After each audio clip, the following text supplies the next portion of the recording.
Hi guys, welcome back to the channel, welcome back to Saving Salvage. First thing I want to say is massive thank you. I was going to say congratulations guys.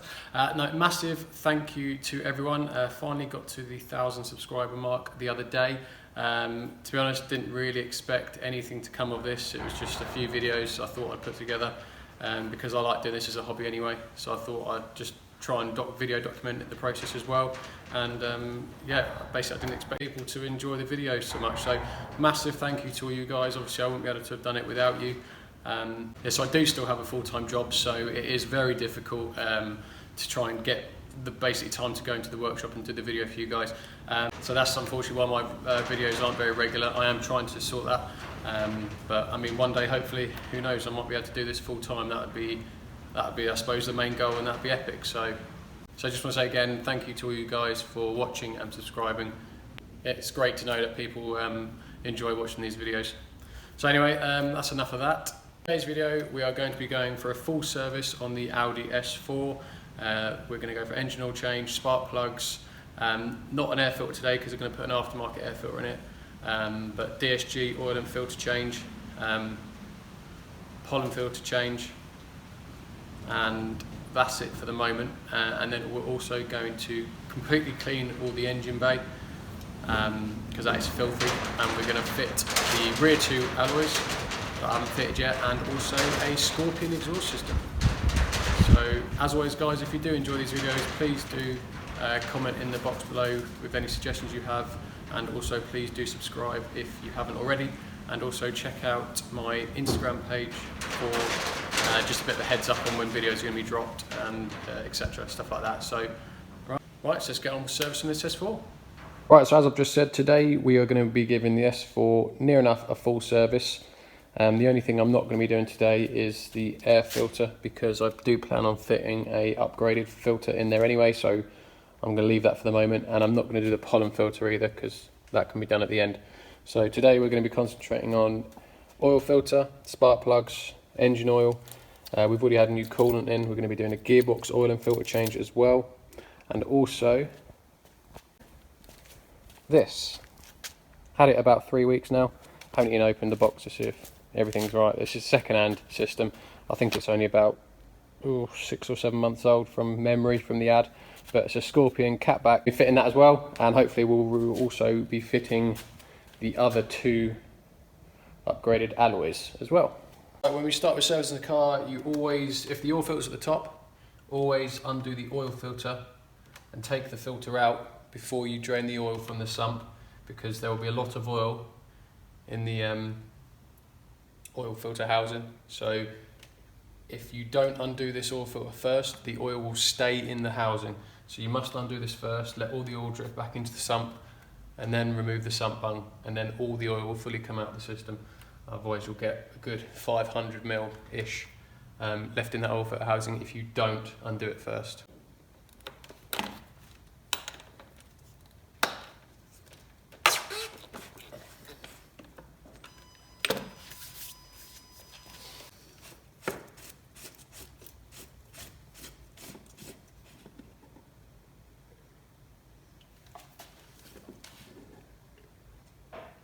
You have to pull the filter cap off slowly, because otherwise you get oil come out and all go down the side of your engine, or down the back of your engine, which is not ideal.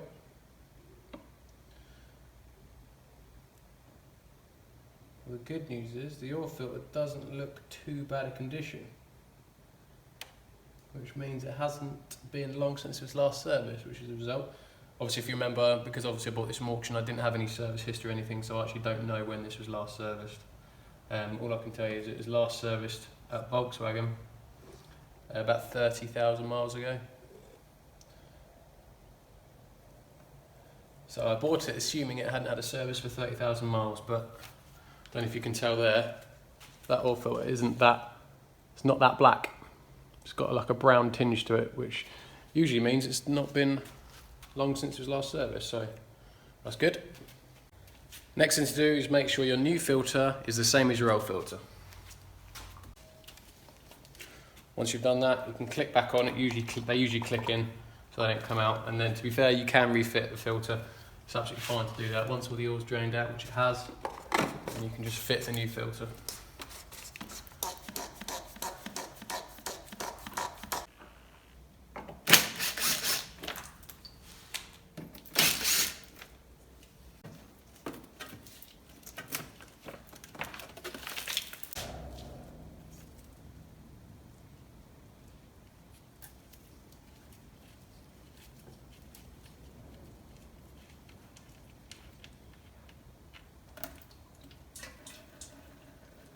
So if you look there, look, if you can see how slow it's coming out.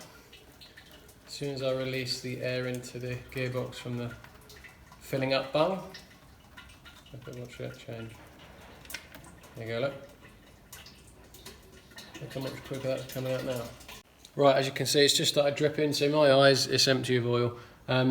It didn't take about 4 seconds to drain, by the way. I'm just cutting out the time wasted so you don't have to watch oil drain. I'll do the same with the engine oil.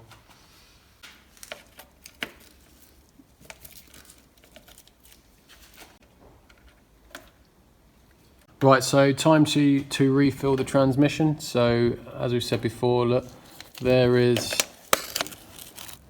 the fill bung to fill it back up, and there was that drain bung there. So these typically take between 5 and sort of 6 litres. When you go to Audi, they usually try and sell you 7 because that is the filling quantity of the gearbox. However, 7 never comes out, and you only ever usually need just over 5. So if you go for 6, you should be 6 litres. That is 6 litres of gearbox oil. You should be absolutely fine. So refilling can be quite tricky on this because obviously, as you can see, there's a downpipe and flexi pipe in the way, so it's very hard to get anything to gravity feed the bottle into the refill bung. So what I have is a pump with a hook on the end. I think I just got it from Halfords, maybe 10-15 quid, nothing too major, but it's a litre bottle, and the idea is obviously when you've got it in there, you can hook the hook into the gearbox and then pump the litre in.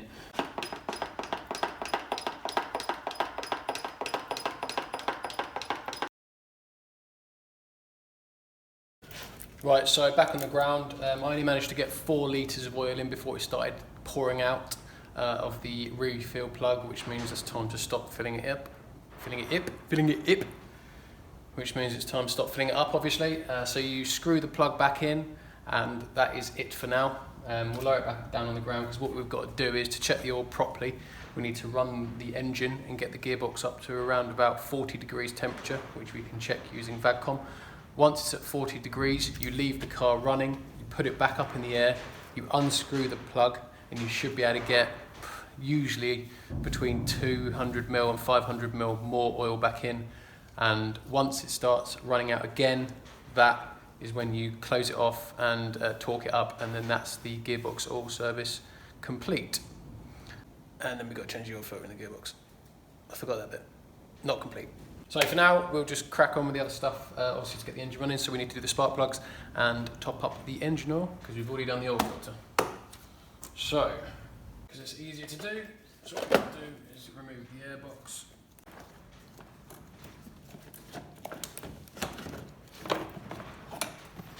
Remove.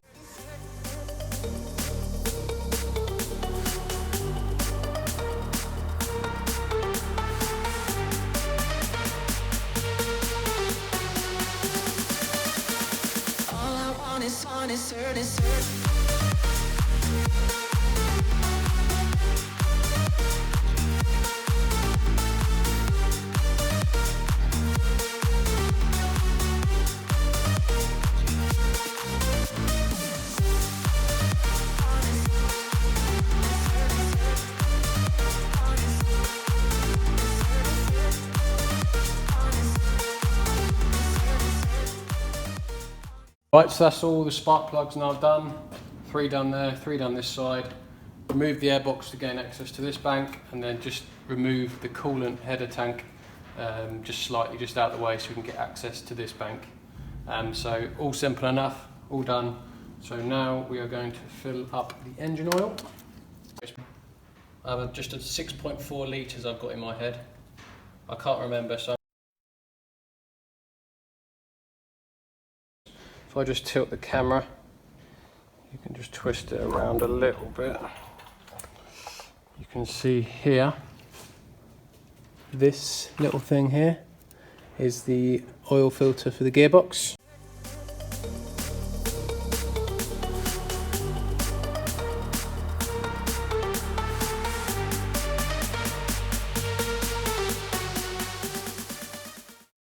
Right, now that's done, we'll start the engine, run her up to temperature, The engine should warm up quicker than the gearbox. Gearbox usually takes 5 to 10 minutes to get up to 40 degrees, so hopefully we'll get the engine up to temperature first, check the oil level on that, and then we'll get the gearbox oil up to temperature and then check the level on that as well.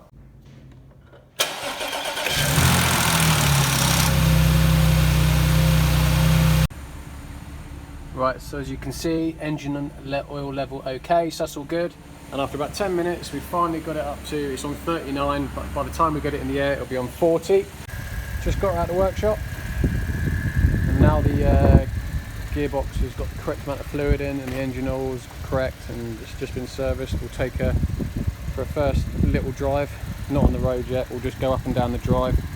It's about a third of a mile, quarter of a mile drive anyway, so should give me some indication of how the engine's driving, make sure it's all good. But no, she's all good, runs nice, no excessive, no smoke at all coming out the rear.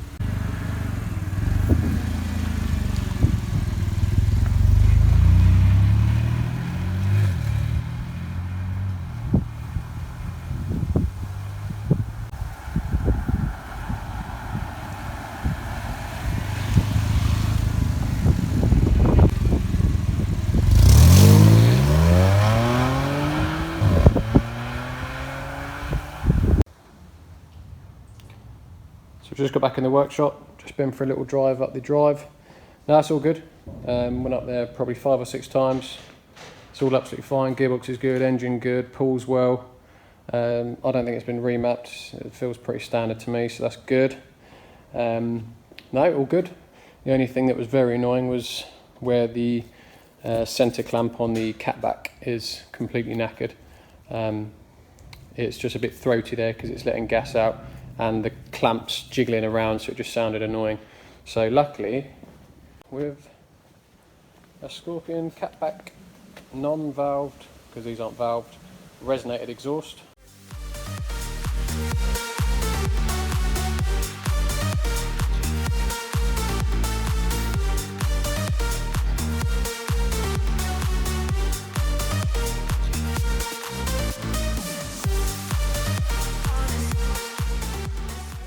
right, so we've unboxed. So here's the exhaust. It's actually pretty good condition. It is used, although it doesn't actually look very used. I'm not sure how used it is, but I'm guessing not done more than sort of 5,000 miles. So this is a resonated section. So you can tell this is resonated because here is the centre section with the resonator. And then you've got your, oh no, sorry, that's the centre section with the resonator. And then you've got your back boxes each side.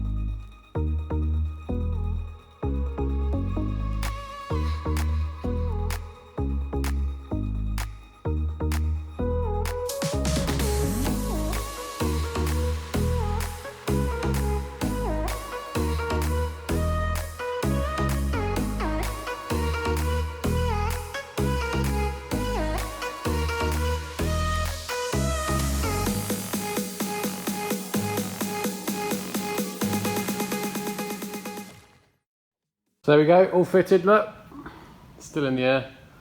So I've just finished adjusting the tips. They all look pretty sweet to me. Back boxes nicely in line, both sides. Not touching anything. Best thing to do is just give the whole exhaust a shake. And if you can hear any clunking, then it's probably going to hit something down the road. So best try and eliminate it now, but it's all fitted.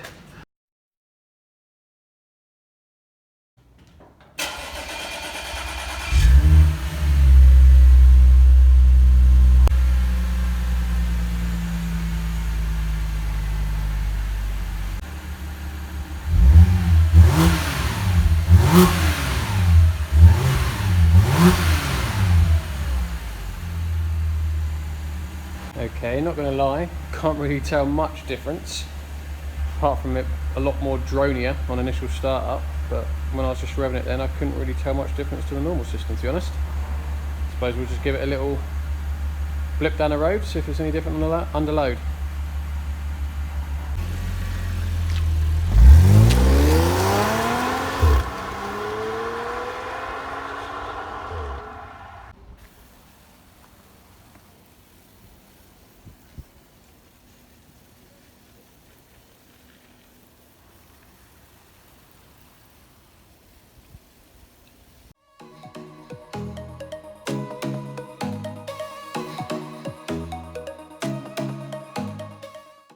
Right, to be honest, I think the exhaust is actually quieter than the Scorpion. I think it's actually quieter than the standard system. I don't know what you thought listening to the video, but it sounded like the standard system is a little raspier actually. So, not really sure what to make of it, if I'm honest. Although the tips look better.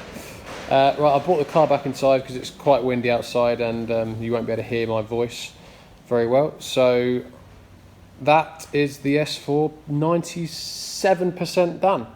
I will do one final video on it just to show you that it's all 100% complete, but as far as I'm concerned, this is now done. The logbook's been applied for, and as soon as it gets back, I will start driving it around. But just a overview on what we've done so far. Obviously fitted the exhaust. We have now fitted the full set of alloys, which look 100 times better. I am going to remove this tinted window because it doesn't match the other front window, which isn't tinted, and I don't really like it. It looks a bit rubbish. Can't see through the wing mirror very well. Front end's all done. The only thing we've got to do is fit the fog light grills, which came in the boot. Simple enough job, and it's just the parking sensors. It's just a little bit of wiring to do. Very straightforward. I've ordered the connectors, so again I will do one final update video on this just to show that's all done and all working, and also the wing needs painting. Again, I'll just do a final update video showing that's all painted and fitted properly. But other than that, I'll quickly just show you the nice clean engine bay now. Lovely clean engine bay. Beautiful. So that's all nice and done. So yeah, it's just a panel to fit there. It's all very minor stuff that's not worth videoing, like fitting plastic trims, etc. So, as I say, I haven't been down the road in this yet, but I have done up and down the drive loads of times, got into 7th gear, so it's all good. All the underneath's fine, drives in a straight line. But as I say, I will do a final video on this soon, which will just recap how much it cost, what I spent on it, everything I've done, just a breakdown of all costs, and just to show it 100% complete. But for now, the S4 is done. Right guys, that's the end of today's video, and that is for now the end of the S4. As I said, I've been saying for the last 5 minutes, boring everyone, it's pretty much done. As far as I'm concerned, it's done for the moment. I will just do one final video just showing everything I've done to it, everything's all done and working, how much it cost to fix, and just a final breakdown video. That will come a little bit down the line because the RS3 is back from the body shop. So the next video will jump back onto the RS3, and that's not far away from being finished either. So that means we need another project. I have been toying with a few different ideas. One main one I've got in my head that I want to do, but I just thought I'd get some feedback from you guys, see what you think should be my next project build. Obviously primarily I like doing, because I know I've got background in it, anything VAG, so Volkswagen, Skoda, Audi, Seat, anything like that. So my first option would be either a Volkswagen Golf GTI or a Golf R. I'll find one that's slightly damaged, got something wrong with it, we'll fix that, but then I'd want to also like big turbo it as well. So if it's a Golf GTI, maybe like a 475 turbo, or if it's a Golf R, like a 525 turbo. So they're my thoughts for that. Another option going away from VAG would be something like a Mark III Focus RS, so like the newest one out. So you've got that as well. People rather see another, like an RS car, like an RS4 Avant or an RS5. quite similar to that, to be fair, so it might not be that exciting to watch. Or maybe something like a BMW M2, M4, or would people prefer like a lesser car, maybe like an A3 TDI or a Golf TDI or something like that. If I figure out how to do the options poll thing, I will create a poll, and if people just want to choose. If you have any other suggestions, please do write in the comments box below. I will try and read, well, I will, it's not like there's going to be that many comments, but I'll read all the comments and I'll have a look what people say, what people want, and I'll probably go with what the majority is, to be fair. I haven't bought the car yet, haven't even started looking, so it's literally on my agenda to do in the next sort of week. Get the ball rolling now, so it's a perfect opportunity for you guys to have your say. What do you think my next car should be? So, guys, that's it for the video. I do hope you enjoyed it. As I say, we're back on the RS3 next week. If you do like these videos, please do like and subscribe if you haven't already. It's a massive help to grow the channel. And once again, thank you everyone for getting me to 1,000 subscribers. Right, that's it. I'll see you in the next one. Cheers, guys.